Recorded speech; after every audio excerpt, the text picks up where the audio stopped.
Littlest Astronaut is about two best friends, Caleb and Jonah. They're both in first grade.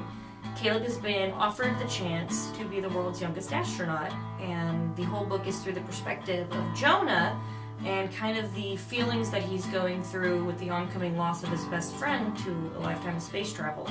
So it's less about space, more about feelings. It's one giant metaphor for life, illness, and death. The thing that inspired me to write this book was actually the loss of a friend of mine a few years ago. I had written something kind of similar on his Facebook page, and a family friend had commented on it, and she was like, well, you should turn this into a song. And I was like, no, I'm going to make this into a children's book. The reason why is that losing my friend had kind of brought up the emotions that I felt when I was little, when I had lost my grandmother. And when I lost my grandmother, there was this tension that had kind of risen between the child and the adult, because the child had a lot of questions, but the adult didn't know how to answer the questions, because who really knows what to say about death, you know?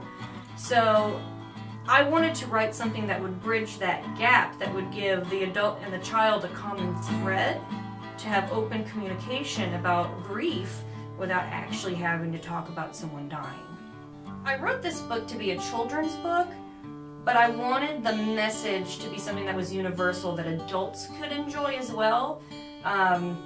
Most of the people that I have gotten feedback from have been adults, and they tell me straight up that this was something that meant a lot to them to read as well.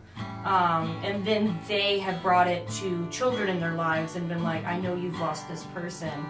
Let's read this together and let's talk about them. So it's a book for families, it's a book for kids, anybody that's going through the grieving process, this book would be good for. You can find this book on Amazon.com, you can find it at Rorschach Books in Louisville, Kentucky, you can find it at Dad Boutique in New Albany, Indiana, and we are currently working to get it into more independent booksellers online and locally.